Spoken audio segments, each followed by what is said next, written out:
Kasala don burst inside Benue State too. I hear say they don catch one pastor. This pastor go dey thief phone. I no know be na God call am. See as you dey win so, dey win them phone sef join. I hear say this man dey preach before we go sit. Na there oga go dey chook hand. Inside people think say na thief you wan use stay dey win so. Na there they catch this man. My people beg, make na join me watch. See the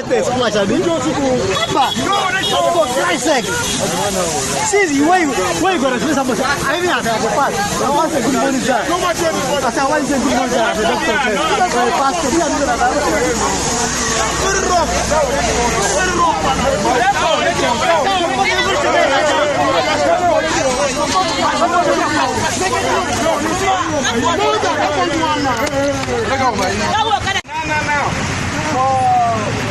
Mega, NNPC, Mega filling station.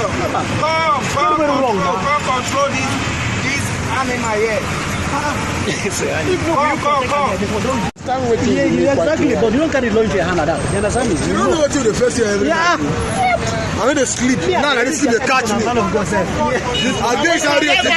me. In fact, now I know what they categorize anybody who wears suits, carry Bible as pastor. Some of them, they just they disguise.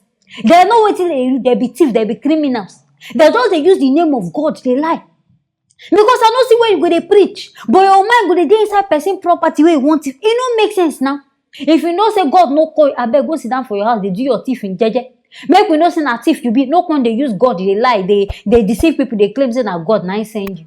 Anyways, my people, now this one now here now make a bring and come. Make na stay tuned for our next story. Some of our Nigerian brothers don't come outside, they cry. These ones, they cry from Tanzania.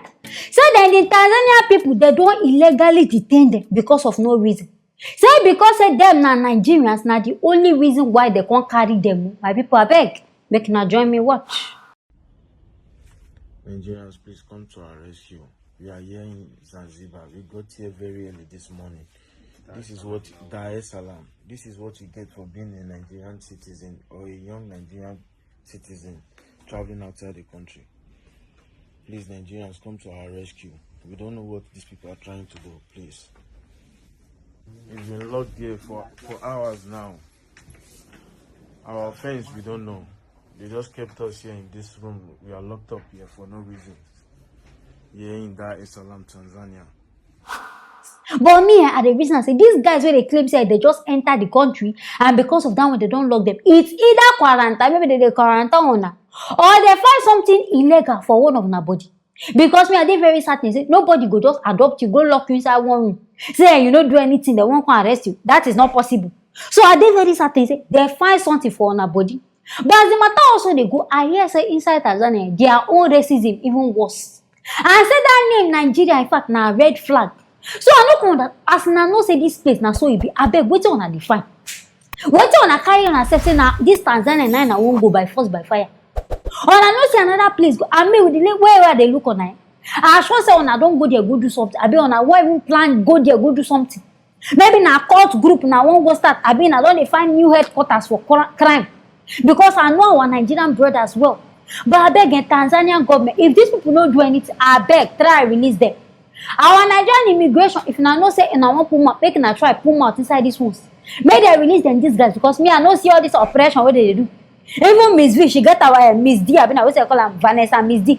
You marry our own Nigerian. Why be saying now we can't enter on our country on our country do shakara? They misbehave anyhow. I beg our Nigerian immigration make na find something to do about this matter. And if na know say these guys they illegal, be they enter there without papers, may they deport them in peace. No need to they keep them down. For no good reasons. May they just send them back to Nigeria. Jeje, may they come back to home. Anyways, my people, now this story now here, now see make I bring and come. Make now stay tuned for our next story. Wahala don dey shele o. Hey, I hear say one spiritual breeze don go cause disaster inside Benin City. And as e be, houses don destroy. NEPA pole don fall down, roof don comot, make I come even shock una. Transformer don uproot. I don't know wetin cause this one. Be na rain, be na spiritual something dey come. As e be like say rapture don dey happen.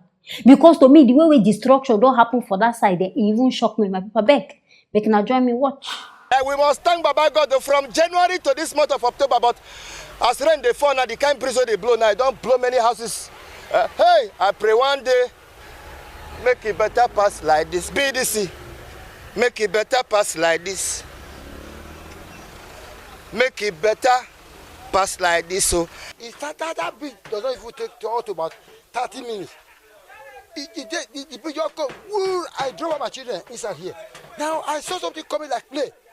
He carried that wire. He told he carried again. He carried it here. From here, now come to this side. He jumped this pole. He made this one. He now cover everywhere here. Now he was raising this thing. He destroyed some part of this Jerry's hotel now. You see, if you go down, you will see our the pear tree. Down number 41. He fell on the road, break out the pole down. But this kind of never happened for this kind of before. It never happened. No, you know why? As this rain is now going back, it's trying to destroy before it goes. And spiritual something are there. I'm telling you categorically, not general. Spiritual something. Yeah, it is. Money they come from heaven, do better thing, money go come. Now true what I they tell you so. My sister, how you did? Where you from they come and what you they say? Pure water. And they sell pure water for Leah. Pure water don't finish now. It don't finish. Like how much did they sell in a day? And they sell like a 6 bag or 8 bag. 6 bag? Or 8 bag. Of pure water? Pure water. How much did they get for each bag? They get like all those 30 naira. No, for one bag? Yeah, not get now, again, not there, not now. They there now. Yeah. No say I tell they manage my children. Now you tell they feed your children? I tell they manage as small. Husband, uncle? Husband not there. He don't late. Your husband don't late?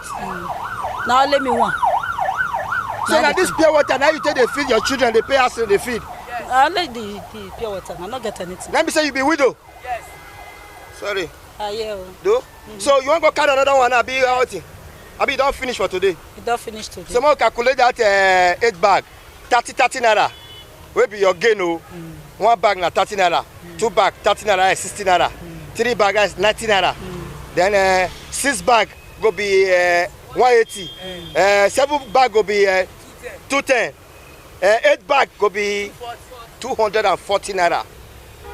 I pray one day make it better pass like this. You want to make it better pass like this? Yes. But you believe say God feed you somebody where they watch us now, change everything? He did now. Oh, say, only say, but you never... Not pass God now. Now God get only say, make God locate the helper. Yes. Make God... People, they watch us for Facebook, for YouTube now. So now... They go just... As they watch, they go say, make I come find you now. That's so now. Now. So you pray, make God locate your helper. Amen. That's so. Yes. Yeah, for see you, if I want to look for you. If you want to look for me. If you come here, you go see her. You come here, they say here, so. So they let it there. But our house still there, Kyme. Your house there, Kyme. So may Baba God locate your helper. So that make you come up from this to say. Man know who to say. Awawa. Usema. Emma. Awe usagi mao. Usagi mao. Usagi mao. Sanera rieme usere. I support you. 1,000 naira. Thank you. They support you. So till they happen, sing that music again. Sing it again. Usagi mao. Usagi mao. Sanera rieme usere. Help am o. Usagi mao. Help am. Usagi mao. Usagi mao. Sanera rieme usere. Now, wow, on our shore say we dey safe inside this Nigeria where we dey. They say now ordinary breeze, say the rain no even heavy. Now it don't cause this whole destruction. Just something we be say no heavy. Now wow, on our shore say on never commit one kind sin. Now the offense now I don't call they come on our side because this one on they see the kind things will happen. Bam, come up, person house spoil. Even this one where they surprise me na nepa concrete break into 2. I beg what did happen for this side? But as this matter happen, I hear say nobody die. But though this thing cause so many damage, but at least we still thank God say nobody die for this one. But this one where happen, me I just the pity on for Benin. Because this one where nepa put off, I swear for 1 year on I no go see light. On a normal day, we know say light no dey even dey inside Nigeria. This one where be say transformer don't even come uproot by himself. Things don't even spoil by himself. I sure say now by the grace of God, una go even use light they spend for Christmas. Because now our NEPA people be. But una sure say no be say una don go commit something, be somebody don go offend the gods. I go advise all of una for that community make una go do crusade, beg God for forgiveness, because this one pass climate change. But they hear say this one na because of say climate change don dey happen, say different things na go dey happen. So I don't know, you wey be say you know say your zinc don old, I go advise better go comot and fix am now, because we no know where this one now go reattack again, because na so the thing just dey come. As we dey face our own inside Nigeria, na so other countries sef dey face their own. Make no come go be say later we come dey hear about natural disaster, say water don kill people. Na why I dey come outside now come dey talk am. Make una dey very cautious o, because to me I dey reason spirituality. Una know say Benin their juju strong, their juju carry A1. I no go surprise say na one juju abi na one something na dey cause this one. But if not be juju, abeg take the necessary precautions. If you know say where you dey na flooded area, I know, just pack yourself comot from there before another one go happen. Before that one now go come hear say people don die. Now wetin make me now dey warn, dey beg say make una take the necessary precautions before another one go happen. Anyways, my people, na this story now I hear, na as make I bring am come. Make una stay tuned for our next story.